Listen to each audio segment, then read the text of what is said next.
Aleluya, aleluya. En el nombre del Padre, y del Hijo, y del Espíritu Santo. Amén.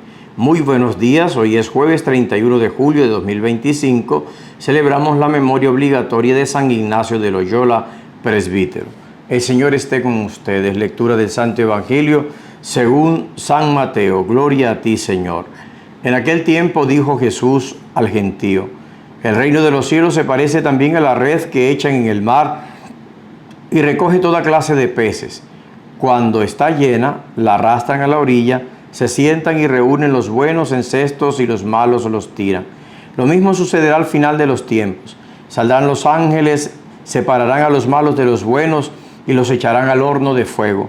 Allí será el llanto y el rechinar de dientes. ¿Han entendido todo esto? Jesús les responde: sí. Ellos le respondieron: sí. Él les dijo: pues bien, un escriba que se ha hecho discípulo del reino de los cielos es como un padre de familia que va sacando de su tesoro lo nuevo y lo antiguo. Cuando Jesús acabó estas parábolas, partió de allí. Palabra del Señor. Gloria a ti, Señor Jesús. San Ignacio de Loyola nació en 1941 en el castillo de Loyola, en Guipúzcoa, norte de España, cerca de los montes Pirineos que están en el límite con Francia. Su padre, Bertrand de Loyola, y su madre, Marina Sáenz, de familias muy distinguidas, tuvieron 11 hijos, 8 varones y 3 mujeres.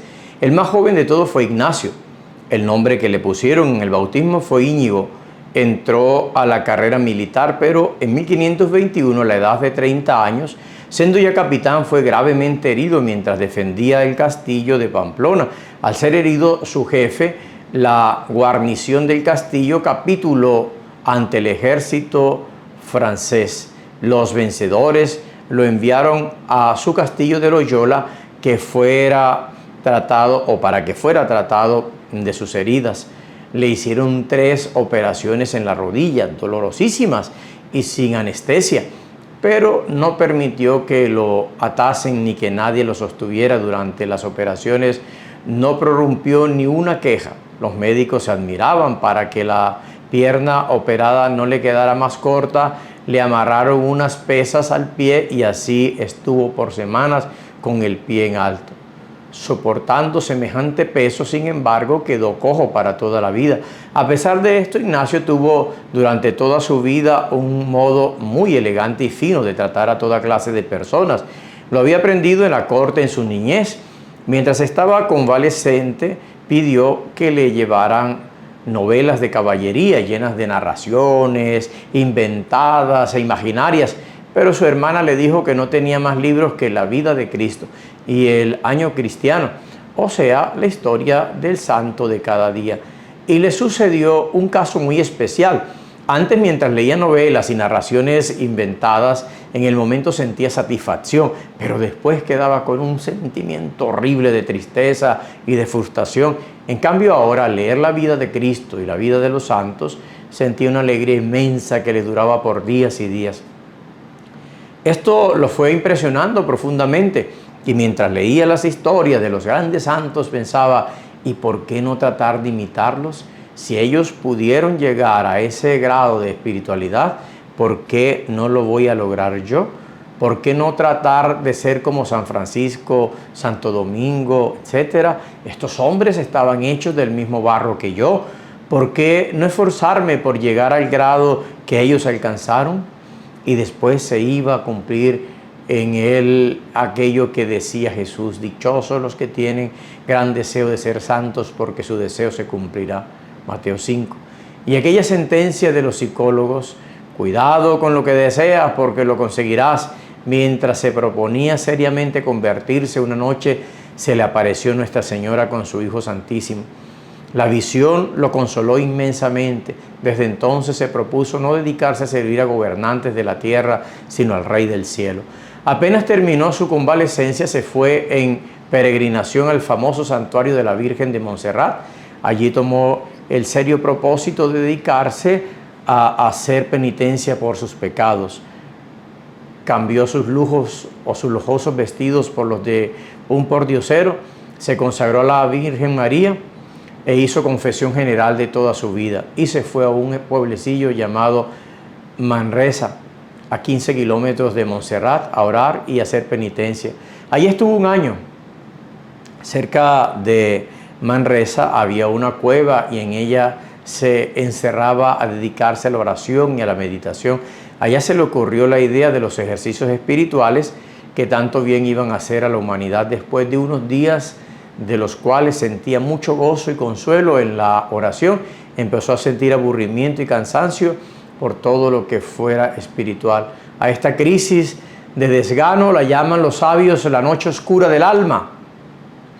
Es un estado dificultoso que cada uno tiene que pasar para que se convenza de que los consuelos que siente en la oración no se los merece, sino que son un regalo gratuito de Dios.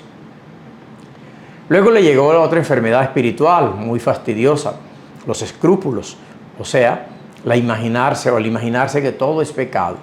Esto casi lo llevaba a la desesperación, pero iba anotando lo que le sucedía y lo que sentía, y estos datos le proporcionaron después mucha habilidad para poder dirigir espiritualmente a otros convertidos y según sus propias experiencias poderles enseñar el camino de la santidad. Allí orando en Manresa adquirió lo que se llama discreción de espíritus, que consiste en saber determinar qué es lo que le sucede a cada alma y cuáles son los consejos que más necesita y saber distinguir lo bueno de lo malo.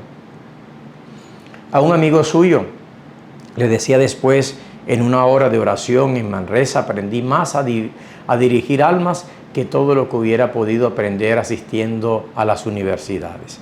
Este gran santo que fue luego a la peregrinación en 1523 a Jerusalén, pidiendo limosna por el camino, era muy impulsivo y un día casi ataca a espada a uno que hablaba mal de la religión. Por eso le aconsejaron que no se quedara en Tierra Santa, donde había muchos enemigos del catolicismo. Después fue adquiriendo gran bondad y paciencia. Y a los 33 años empezó como estudiante del colegio en Barcelona, España.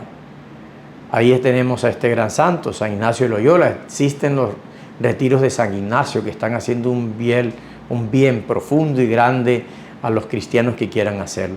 San Mateo en el capítulo 13, estamos en el mismo capítulo, sigue todavía con las parábolas del reino. El reino de los cielos se parece también a la red que echan en el mar y recoge toda clase de peces, y cuando está llena la arrastran a la orilla, se sientan, reúnen a los buenos, a los más grandes, ¿no? Y a los pequeñitos los tiran nuevamente al mar. Y hay otra parábola, dice, porque al final sucederá lo mismo, saldrán los ángeles, llevarán a todos y separarán a los buenos de los malos y a los malos le echarán al horno de fuego. Y allí será el llanto y el rechinar de dientes.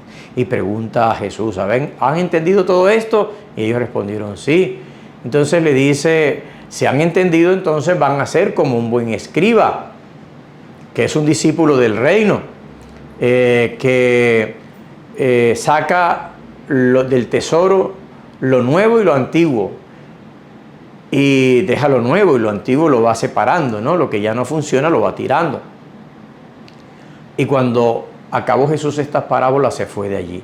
¿De qué hablan estas parábolas? En primer lugar, del reino de Dios.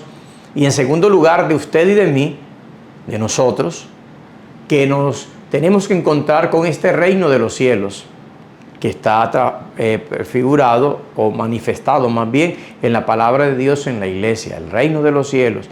Encontrar el reino de los cielos es encontrarse con Jesucristo, con su palabra, que nos transforma la vida, como el tesoro, como esa perla de gran tamaño, como la red de los peces. El que encuentra el tesoro ha encontrado a Cristo y lo tiene todo a sus pies. El Señor los bendiga a todos en el nombre del Padre, y del Hijo, y del Espíritu Santo. Amén. Feliz día para todos. Aleluya, aleluya.